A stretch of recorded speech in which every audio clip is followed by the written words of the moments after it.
ಎಲ್ಲರಿಗೂ ನಮಸ್ಕಾರ. ಥಟ್ ಅಂತ ಹೇಳಿ ಕ್ವಿಜ್ ಕಾರ್ಯಕ್ರಮಕ್ಕೆ ತಮಗೆಲ್ಲ ಸ್ವಾಗತ. ಬದುಕು ಬದಲಿಸುವ ಒಂದು ಕಥೆಯನ್ನು ಕೇಳೋಣ. ಬದುಕಲ್ಲಿ ನಾವು ಏನಾದರೂ ಸಾಧನೆ ಮಾಡಬೇಕಾದರೆ ನಮಗೆ ತೀರಾ ಅಗತ್ಯವಾದದ್ದು ಸಂಯಮ, ತಾಳ್ಮೆ. ಸಂಯಮ ಇಲ್ಲದಿದ್ದರೆ ಏನೂ ಮಾಡಲಿಕ್ಕೆ ಸಾಧ್ಯ ಇಲ್ಲ ಅನ್ನೋದಕ್ಕೆ ವ್ಯಾಸ ಮತ್ತು ಗಣಪತಿಯ ಒಂದು ಉದಾಹರಣೆಯನ್ನು ವಿಶ್ಲೇಷಣೆ ಮಾಡಬಹುದು. ವೇದವ್ಯಾಸರು ಮಹಾಭಾರತವನ್ನು ಬರೆದದ್ದು ನಮಗೆಲ್ಲ ಗೊತ್ತಿರುವಂಥ ವಿಚಾರ. ವೇದವ್ಯಾಸರು ಶ್ಲೋಕಗಳನ್ನು ಹೇಳ್ತಾ ಹೋಗ್ತಾರೆ, ಗಣಪತಿ ಅದನ್ನು ಬರ್ಕೋತಾ ಹೋಗ್ತಾನೆ. ಒಂದು ನಿಯಮ ಏನು ಗಣಪತಿದು ಅಂತ ಹೇಳ್ತಂದರೆ, ನನ್ನ ಲೇಖನಿಗೆ ವಿಶ್ರಾಂತಿ ಕೊಡಬಾರದು, ನೀನು ನಿರಂತರವಾಗಿ ಹೇಳ್ತಾ ಹೋಗಬೇಕು. ವ್ಯಾಸ ಮಹರ್ಷಿಗಳು ಒಪ್ಕೋತಾರೆ.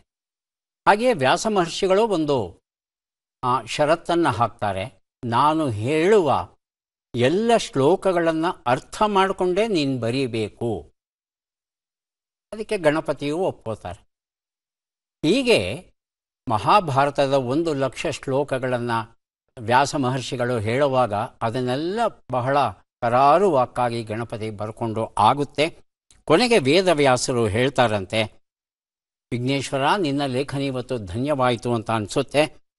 ನನಗೆ ಆಶ್ಚರ್ಯ ಆಗಿದ್ದು, 1,00,000 ಶ್ಲೋಕಗಳನ್ನು ಹೇಳಿದ್ರೂ ಎಲ್ಲೂ ಸಹ ನೀನು ಆ ಶ್ಲೋಕದ ಅರ್ಥ ಏನು, ಇದು ಯಾಕೆ ಹೀಗೆ, ಅದು ಯಾಕೆ ಹೀಗೆ ಅಂತ ಎಲ್ಲೂ ಕೇಳಲೇ ಇಲ್ಲ ನೀನು.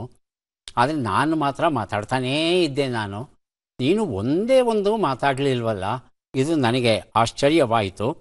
ಹೇಗೆ ಸಾಧ್ಯವಾಯಿತು ನಿನಗೆ ಮಾತನಾಡದೆ ಕೂತ್ಕೊಂಡು ನಿರಂತರವಾಗಿ 1,00,000 ಶ್ಲೋಕ ಬರ್ಕೊಂಡಿಯಲ್ಲ, ಹೇಗೆ ಅಂತ ಕೇಳಿದಾಗ ಗಣಪತಿ ಹೇಳ್ತಾನಂತೆ, ಯಾವುದೇ ಒಂದು ಕೆಲಸವನ್ನು ಮಾಡಬೇಕಾದರೆ ಸಮಯ ಎಷ್ಟು ಮುಖ್ಯವೋ ಸಂಯಮವೂ ಅಷ್ಟೇ ಮುಖ್ಯ.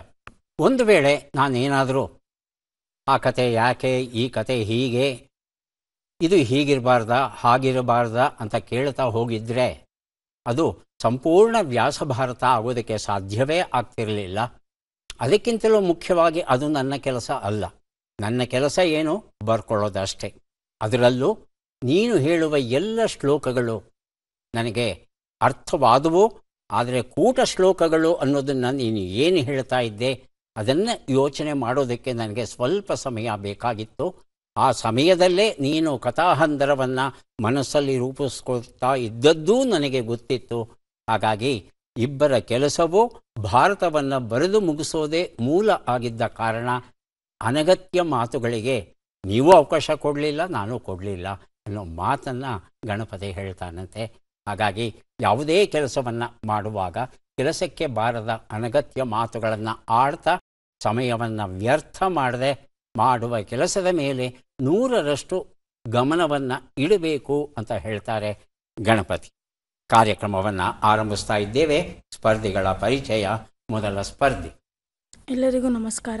ನನ್ನ ಹೆಸರು ತುಳಸಿ NS. ನಾನು ಬೆಂಗಳೂರಿನಿಂದ ಬಂದಿದ್ದೇನೆ. ನನ್ನ ಹವ್ಯಾಸಗಳು ಚಲನಚಿತ್ರ ನೋಡುವುದು, ಹಾಡುಗಳನ್ನು ಕೇಳುವುದು. ತುಳಸಿ ಅವರಿಗೆ ಸ್ವಾಗತವನ್ನು ಕೋರ್ತಾ ಇದ್ದೇವೆ. ಮುಂದಿನ ಸ್ಪರ್ಧಿ. ಎಲ್ಲರಿಗೂ ನಮಸ್ಕಾರ. ನನ್ನ ಹೆಸರು ಸಂತೋಷ ಪೂಜಾರಿ. ಉಡುಪಿ ಜಿಲ್ಲೆ ಕುಂದಾಪುರ ತಾಲೂಕಿನ ಬೇಳೂರಿನ ದೇಲೊಟ್ಟು ಎಂಬ ಊರಿನಿಂದ ಬಂದಿದ್ದೇನೆ.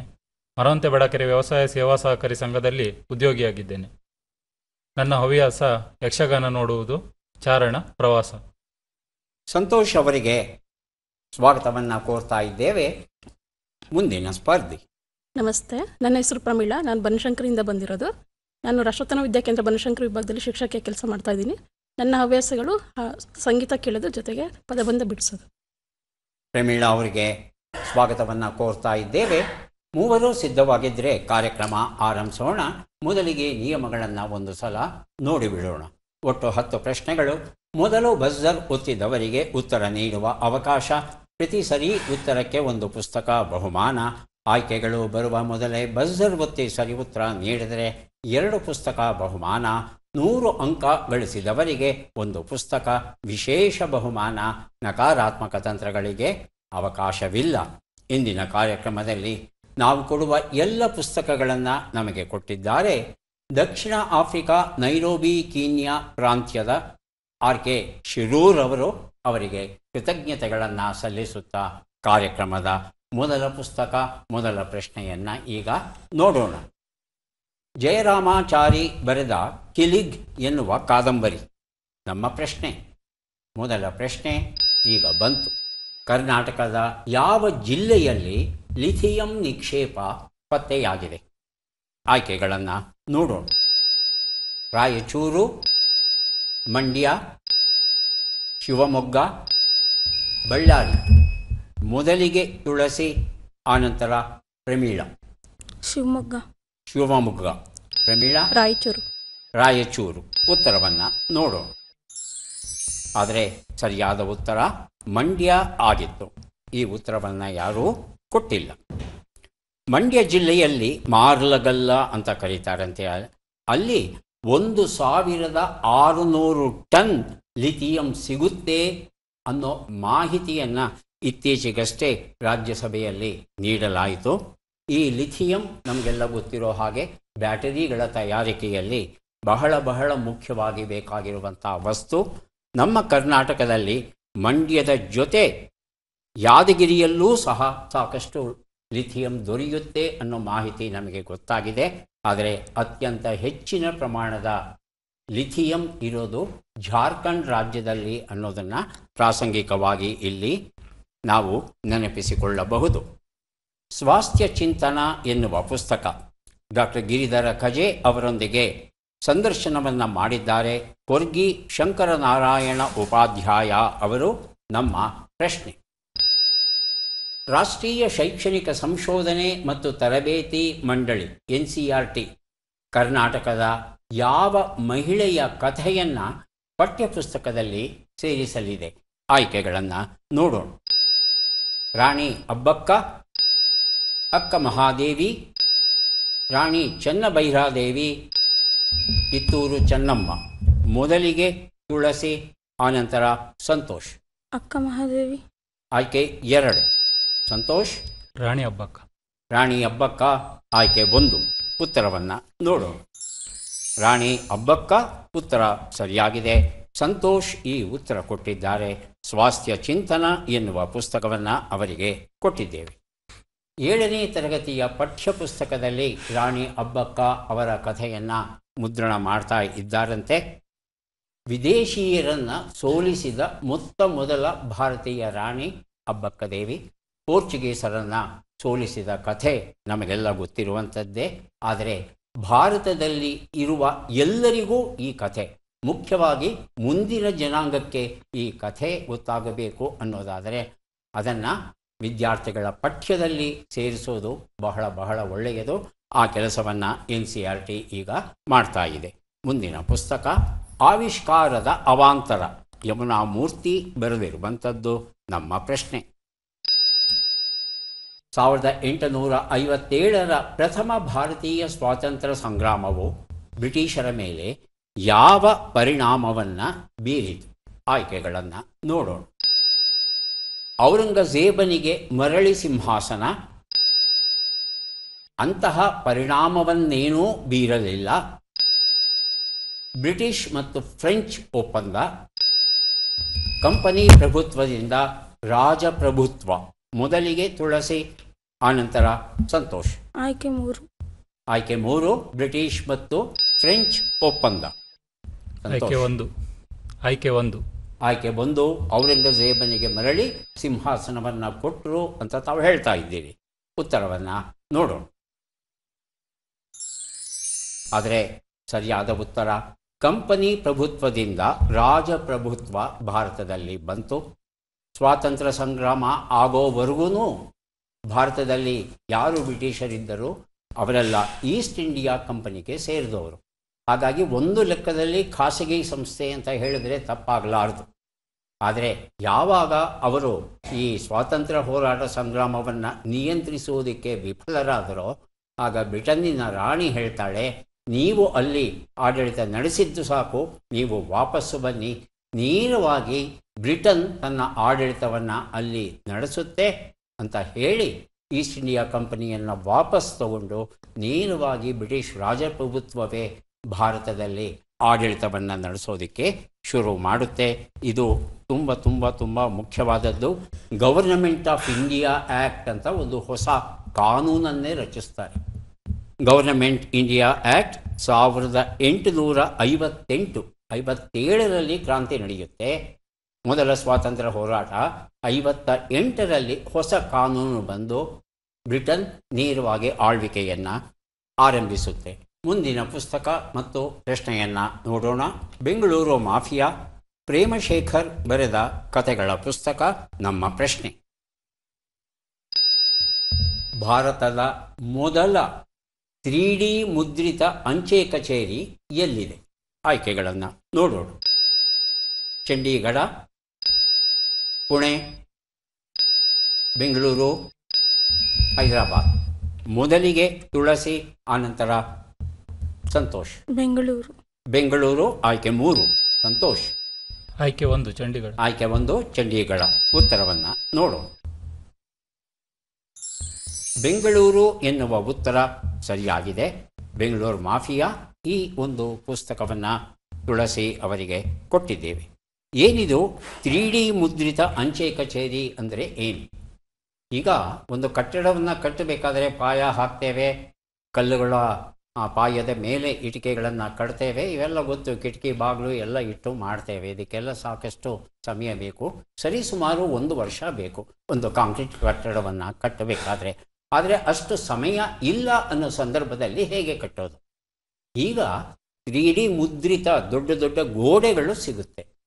ಹಾಗಾಗಿ ಆ ಗೋಡೆಗಳನ್ನು ನೇರವಾಗಿ ತಂದು ಅದನ್ನು ಜೋಡಿಸಿದರೆ ಆಯಿತು.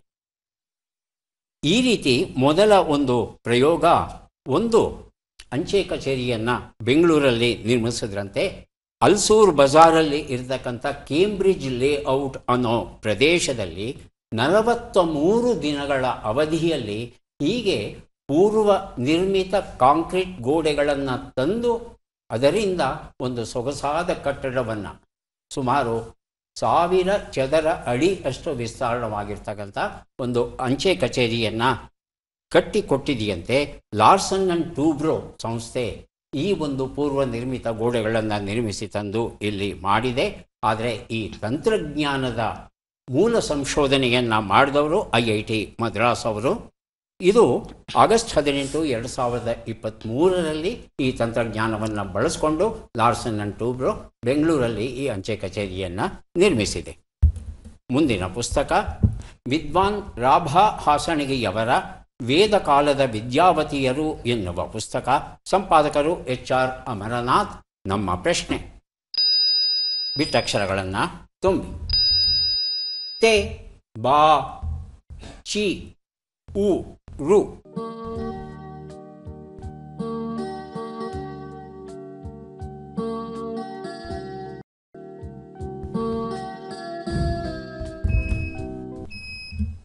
ಬಸರುತ್ತಿದ್ದಾರೆ. ಮೊದಲಿಗೆ ಸಂತೋಷ್, ಆನಂತರ ಪ್ರಮೀಳಾ. ಕತ್ತೆ ಬಾಯಿ ಕಚ್ಚಿದ ಉಗುರು. ಕತ್ತೆನ? ಕತ್ತೆ ಬಾಯಿ ಕಚ್ಚಿದ ಉಗುರು. ಕಚ್ಚಿದ ಉಗುರು. ಉಗುರು. ಯಾರು ಉಗುರು ಕಚ್ಚಿತು? ನಂಗೆ ಅರ್ಥವಾಗ್ತಾ ಇಲ್ಲ.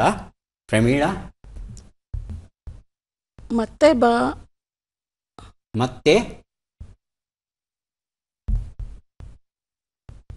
ಸರಿ ಇದೆ, ಹೇಳಿ, ಮುಂದುವರಿಸಿ. ಮತ್ತೆ ಬಾಗಿ. ತುಳಸಿ, ಉತ್ತರವನ್ನು ನೋಡೋಣ. ಮತ್ತೆ ಬಾಲ ಬಿಚ್ಚಿದ ಉಗ್ರರು ಅನ್ನೋದು ಸರಿಯಾದ ರೂಪ ಆಗಿತ್ತು. ಮುಂದಿನ ಪುಸ್ತಕ ಕಾವ್ಯ ಕುಸುರಿ, ಕವನ ಸಂಕಲನ. ಸರ್ವಮಂಗಳ ಜಯರಾಮ್ ಇದನ್ನು ಬರೆದಿದ್ದಾರೆ. ನಮ್ಮ ಪ್ರಶ್ನೆ: ಈ ಕೆಳಗಿನ ಲೆಕ್ಕಗಳನ್ನು ಪೂರ್ಣಗೊಳಿಸಿ ಉತ್ತರಗಳನ್ನೆಲ್ಲ ಕೂಡಿ ಅಂತಿಮ ಉತ್ತರವನ್ನು ನೀಡಿ. ಲೆಕ್ಕಗಳು ಈಗ ಬಂತು. 47 ಕೂಡು 59, 59 ಕಳೆ 38, 32 ಗುಣಿಸು 9, 160 ಭಾಗಿಸು 5.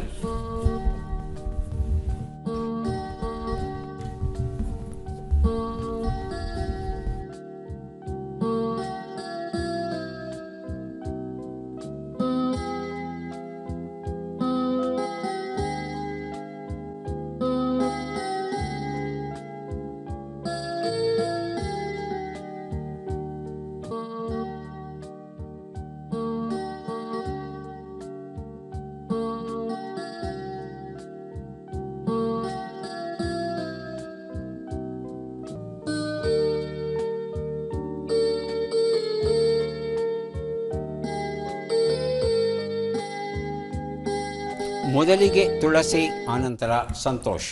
447. 447. 447 ಸರಿ ಇದೆಯಾ? ಹೇಳಿ ಸಂತೋಷ್. 426. ಭಿನ್ನವಾದ ಉತ್ತರ. ಪ್ರಮೀಳಾ ಇನ್ನು ಲೆಕ್ಕವನ್ನು ಮಾಡ್ತಾ ಇದ್ದಾರೆ. ಉತ್ತರವನ್ನು ನೋಡ್ತಾ ಹೋಗೋಣ. ಒಂದು ಉತ್ತರ 106, 21, 288, 32 ಎಲ್ಲವನ್ನು ಕೂಡಿದರೆ 447 ಬಂದಿದೆ. ಈ ಉತ್ತರವನ್ನು ಮೊದಲು ಕೊಟ್ಟದ್ದು ತುಳಸಿ ಅವರು. ಕಾವ್ಯ ಕುಸುರಿ ಎನ್ನುವ ಈ ಒಂದು ಪುಸ್ತಕವನ್ನು ಅವರಿಗೆ ಕೊಟ್ಟಿದ್ದೇನೆ. ಭುಜ್ಜುಂ ಶರಣಂ ಗಚ್ಚಾಮಿ ಎನ್ನುವ ಪುಸ್ತಕ ಎನ್ ರಾಮನಾಥ್ ಇದನ್ನು ಬರೆದಿದ್ದಾರೆ. ನಮ್ಮ ಪ್ರಶ್ನೆ, ಈ ಪದ್ಮ ಪುರಸ್ಕೃತರನ್ನು ಗುರುತಿಸಿ. ಚಿತ್ರವನ್ನು ನೋಡೋಣ.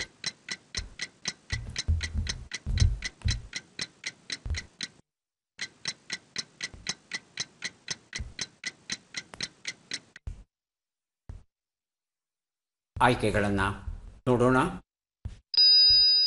ವಿನೋದ್ ಧಾಮ್, ಅರುಣೋದಯ ಸಹ, ಅರವಿಂದ ಶರ್ಮಾ, ಅನಿಲ್ ಕುಮಾರ್ ಬೋರೋ. ಮೊದಲಿಗೆ ಸಂತೋಷ್, ಆನಂತರ ಪ್ರಮೀಳಾ. 1 ವಿನೋದ್ ಧಾಮ್. ಆಯ್ಕೆ 1 ಪ್ರಮೀಳಾ. ಅರುಣೋದಯ ಸಹ. ಅರುಣೋದಯ ಸಹ ಆಯ್ಕೆ 2. ಉತ್ತರವನ್ನು ನೋಡೋಣ. ಅರುಣೋದಯ ಸಹ ಉತ್ತರ ಸರಿಯಾಗಿದೆ. ಪ್ರಮೀಳಾ ಅವರಿಗೆ ಭುಜ್ಜುಂ ಶರಣಂ ಗಚ್ಚಾಮಿ ಎನ್ನುವ ಈ ಒಂದು ಪುಸ್ತಕವನ್ನು ಕೊಟ್ಟಿದ್ದೇನೆ. ಅರುಣೋದಯ ಸಹ ಅವರಿಗೆ ಈ ವರ್ಷ ಪದ್ಮಶ್ರೀ ಗೌರವ ದೊರೆತಿದೆ. ಇವರು ತ್ರಿಪುರ ರಾಜ್ಯಕ್ಕೆ ಸೇರಿದವರು. ಬಂಗಾಳಿ ಭಾಷೆಯಲ್ಲಿ ಇವರು ಪ್ರಾಚಾರ್ಯರಾಗಿ, ಲೇಖಕರಾಗಿ ಹಾಗೂ ತ್ರಿಪುರಾದಲ್ಲಿ ರಾಜಕಾರಣಿಯಾಗಿಯೂ ಸಹ ಇವರು ಪ್ರಸಿದ್ಧರಾಗಿದ್ದಾರೆ. ಸದ್ಯಕ್ಕೆ ಇವರು ತ್ರಿಪುರದಲ್ಲಿ ತ್ರಿಪುರ ವಿಶ್ವವಿದ್ಯಾನಿಲಯದ ಉಪಕುಲಪತಿಗಳಾಗಿ ಕೆಲಸವನ್ನು ಮಾಡ್ತಾ ಇದ್ದಾರೆ. ಮುಂದಿನ ಪುಸ್ತಕ ಹಿಮಲಹರಿ, ಹಿಮನಾಥ ವಿರಚಿತ ಕವನ ಮಾಲಿಕೆ. ಎಸ್ ಮಂಜುನಾಥ್ ಬರೆದಿರುವಂಥದ್ದು. ನಮ್ಮ ಪ್ರಶ್ನೆ, ಈ ಅಕ್ಷರಗಳನ್ನು ಸರಿಯಾಗಿ ಜೋಡಿಸಿ. ಅಕ್ಷರಗಳು ಮಂ, ದೆ, ಜು, ಟ, ವಿ, ಕ, ದ, ದಿ.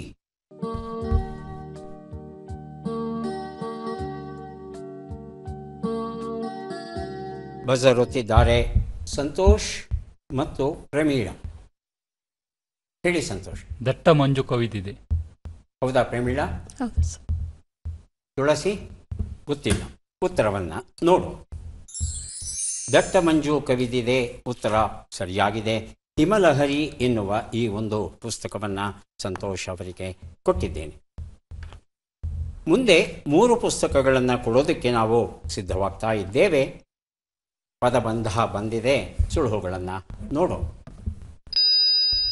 ವಿಷಯ ಏನಂದರೆ, ನಂಜನ್ನು ನೀಡಿ ಕೊಲ್ಲಲೆತ್ನಿಸಿದರಂತೆ.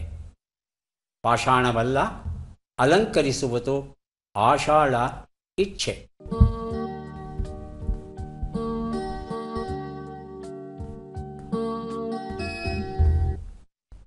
ಪ್ರಮೀಳಾ ಒಂದು ಉತ್ತರ. ವಿಷಪೂರಿತ. ಹತ್ತಿರಕ್ಕೆ ಬಂದು ದೂರ ಹೋದ್ರಿ ಅಂತ ಅನಿಸುತ್ತೆ. 3 ಶಬ್ದಗಳು ಸಿಕ್ಕಿದುವ ನೋಡಿ.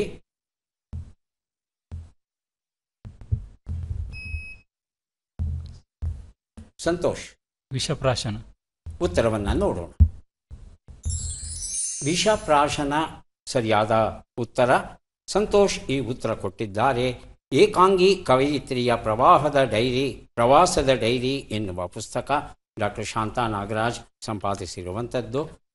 2ನೇ ಶಬ್ದ ಪಾಷಾಣವಲ್ಲ, ಅಲಂಕರಿಸುವುದು.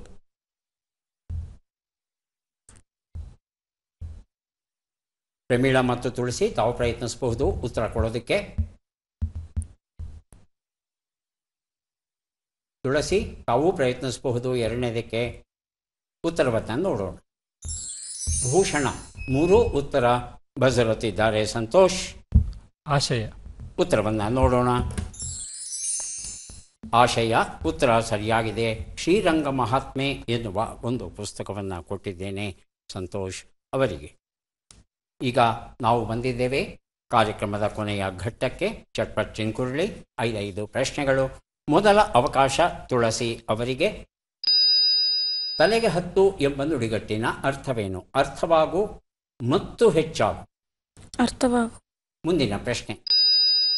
ಆರ್ಷ ಎಂಬ ಅರ್ಥವನ್ನು ಕೊಡುವ ಶಬ್ದ ಯಾವುದು? ಪ್ರಾಚೀನವಾದದ್ದು, ಅರ್ವಾಚೀನವಾದದ್ದು? ಪ್ರಾಚೀನವಾದದ್ದು. ಮುಂದಿನ ಪ್ರಶ್ನೆ. ಹಿರೇಕೆರೂರು, ಶಿಗ್ಗಾಂವಿ, ಬ್ಯಾಡಗಿ, ರಾಣೆಬೆನ್ನೂರು, ಹಾನಗಲ್, ಸವಣೂರು ತಾಲೂಕುಗಳು ಯಾವ ಜಿಲ್ಲೆಯಲ್ಲಿವೆ? ಹಾವೇರಿ, ಕೊಪ್ಪಳ? ಹಾವೇರಿ. ಮುಂದಿನ ಪ್ರಶ್ನೆ. ಈ ಗಾದೆಯನ್ನು ಪೂರ್ಣಗೊಳಿಸಿ. ಈಸಿ ನೋಡು. ಕೀಸಿ.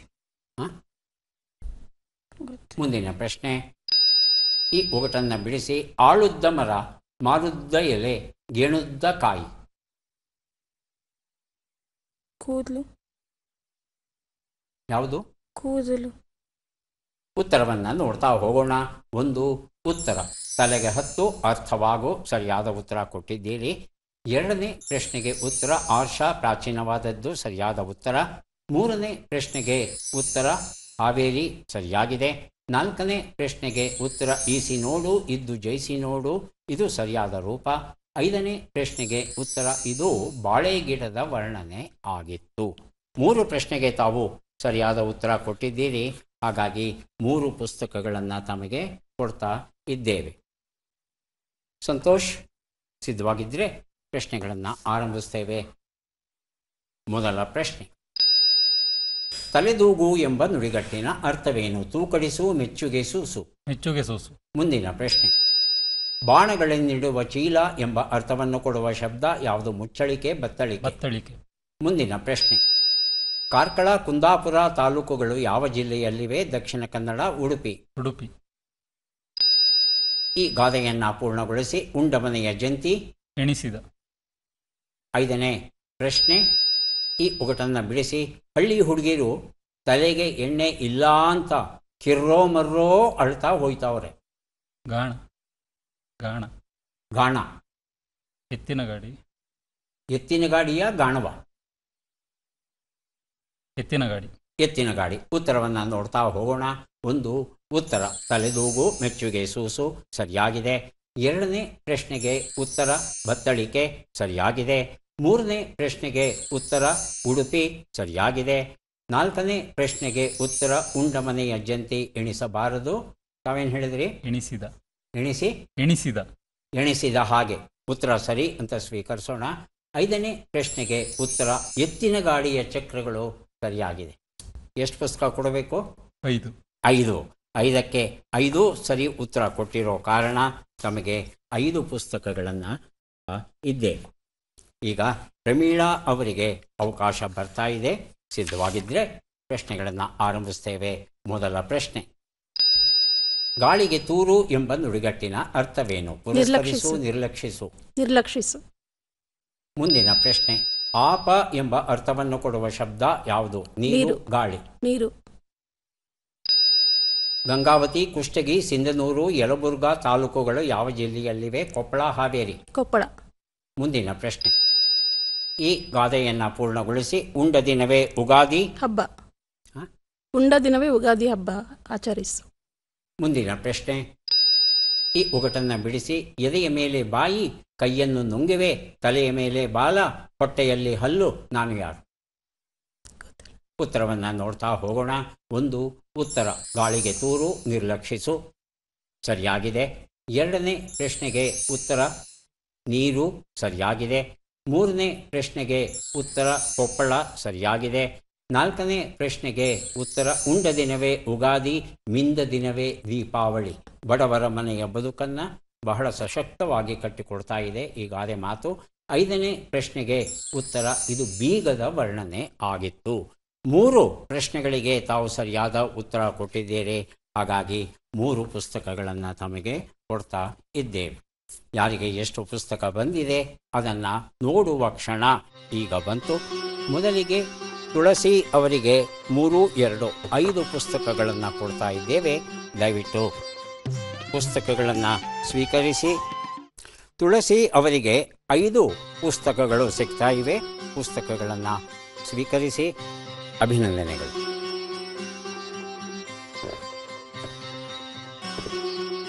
ಸಂತೋಷ್ ಅವರಿಗೆ 4, 4, 8, 1, 9 ಪುಸ್ತಕ ನಮಗೆ ಸಿಗ್ತಾ ಇದೆ.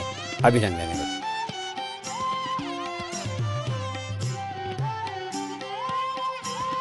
ಎರಡು 4 ಪುಸ್ತಕ ಸಿಗ್ತಾ ಇದೆ, ಸ್ವೀಕರಿಸಿ. ಅಭಿನಂದನೆ.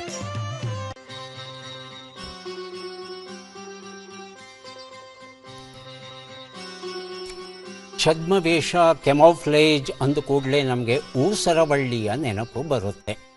ಊಸರವಳ್ಳಿ ತನ್ನ ಹಿನ್ನೆಲೆಗೆ ತಕ್ಕ ಹಾಗೆ ತನ್ನ ಮೈಬಣ್ಣವನ್ನು ಬದಲಾಯಿಸಿಕೊಂಡು ಶತ್ರುಗಳ ಕಣ್ಣಿಗೆ ಬೀಳದ ಹಾಗೆ ಆತ್ಮರಕ್ಷಣೆ ಮಾಡಿಕೊಳ್ಳುತ್ತೆ. ಸಮುದ್ರಕ್ಕೆ ಹೋದರೆ ಈ ರೀತಿಯಾದ ಛದ್ಮವೇಷದಿಂದ ಆತ್ಮರಕ್ಷಣೆಯನ್ನು ಮಾಡಿಕೊಳ್ಳುವ ತಂತ್ರವನ್ನು ಆಕ್ಟೋಪಸ್ ಅಷ್ಟಪಾದಿ ತೋರುತ್ತೆ. ಮತ್ತೆ ಭೇಟಿಯಾಗೋಣ. ನಮಸ್ಕಾರ.